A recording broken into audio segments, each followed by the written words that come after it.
ఐక్యరాజ్య సమితి జ్ఞానం పుట్టిన దినంగా ప్రపంచమంతటా జరుపుకుంటున్న 200 దేశాల ప్రజలు జైబీం అంటున్న సందర్భంలో జహాంగీర్ మరణ సంస్మరణ సభ జరుగుతుంది. అయితే నేను సుధాకర్ గారు చాలా జహాంగీర్తోని సుధాకర్ గారితో కూడా నాకు 50 ఏళ్ళ చాలా పరిచయం. ఎందుకంటే దప్పడం పెట్టాం వీరన్నతోని 2 సంవత్సరాలు.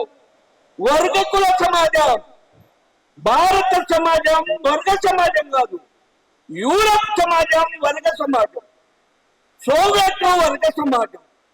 కాబట్టి 2 వర్గాలే ఉన్నాయి అక్కడ. అక్కడ ప్రజా విప్లవం, రైతాంగ విప్లవం, కార్మిక విప్లవం సక్సెస్ అయింది. కానీ భారతదేశంలో వర్గకుల సమాజం ఉన్నది. కులంకు వర్గంకు విడదీయవలసిన్నది, కులము నిర్మూలన కావాల్సిన్నది.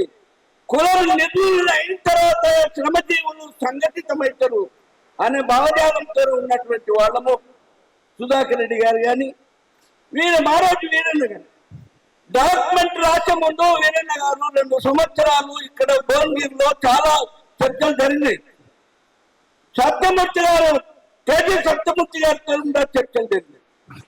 వర్గకుల సమాజం కాబట్టి భారతదేశంలో కమ్యూనిస్టు ఉద్యమము, కార్మిక వర్గ ఉద్యమం ముందుకు వెళ్ళలేకపోయింది అనేటువంటి భావము మాకుండే.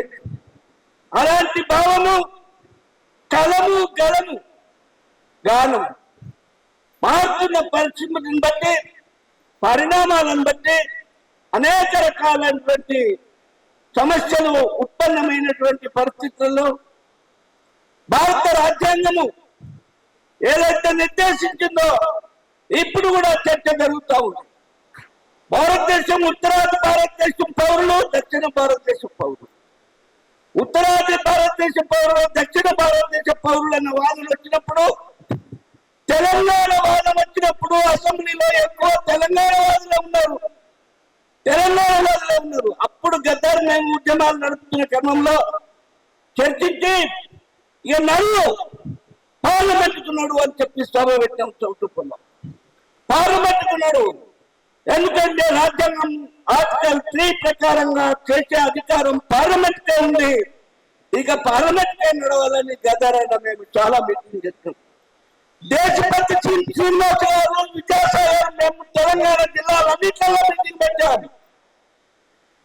అలాంటి మీటింగ్లు ఏమైనా ప్రధానంగా కలము గలము ప్రధానమైన పాత్ర వహిస్తుంది సమాజంలో. ఏ సమాజంలో జాతులు చైతన్యమైనప్పుడే ప్రజాస్వామ్యం రక్షించబడుతుంది. జాతులు చైతన్యం కావాల్సినటువంటి అవసరంలో జహాంగీర్ గారి పాత్ర ప్రధానంగా ఉంది. కాబట్టి జహాంగీర్ను మనము ఈ పరిణామాలలో ఈ యొక్క సంపూర్ణ జరిగే కార్యక్రమంలో జహాంగీర్ గురించి చాలా మాట్లాడారు.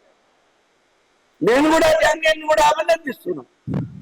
కాబట్టి ఈ యొక్క ప్రోగ్రాంలో అనేక కళాకారులు, ఉద్యమకారులు వాళ్ళ యొక్క భావజాలాలు, వారి యొక్క మనసులో ఉన్నటువంటి వ్యక్తీకరించి వివరించారు. అందులో నేను కూడా భాగస్వామిగా ఈ యొక్క జహాంగీర్ గారికి జోహార్లు అర్పిస్తున్నా.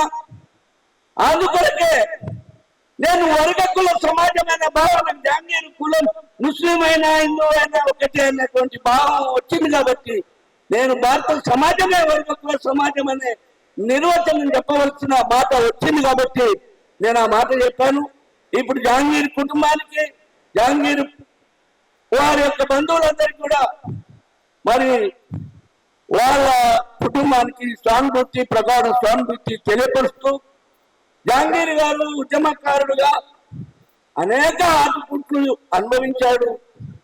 కానీ జహాంగీర్ గారు పోలీసులు ఎప్పుడో ఎన్కౌంటర్ చేస్తారనేటువంటి భావం కూడా మాకుండే. ఈయన కూడా ఎన్కౌంటర్ చేసినటువంటి పోలీసులు నిఘా పెట్టినటువంటి మందకృష్ణ, విజయమ్మ పోలీసులు వేరే ప్రాంతాలకి తిప్పబోయినారు. అలాంటి సంఘంలో పనిచేసి ఆనాటి ఆటుపోట్లను ఎదుర్కొని జహాంగీర్ గారు అకాల మరణం అంటున్నారు, సకాల మరణం కాదు. అయితే అకాల మరణం ఏదైనా మేము సమాజంలో ఉంటుంది.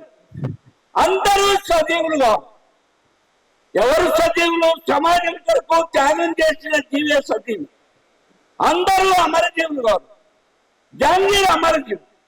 ఎందుకంటే సమాజము అంగీకరించి ఒప్పుకొని ఈయన యొక్క వాదన, ఈయన యొక్క నడవడిక, ఈయన యొక్క జీవన విధానం సమాజానికి ప్రయోజనకరంగా ఉంటుందనే భావం ఉన్నటువంటి వాళ్ళు మీరు, మేమందరం కూడా. వారి కుటుంబానికి ప్రగాఢ సానుభూతి.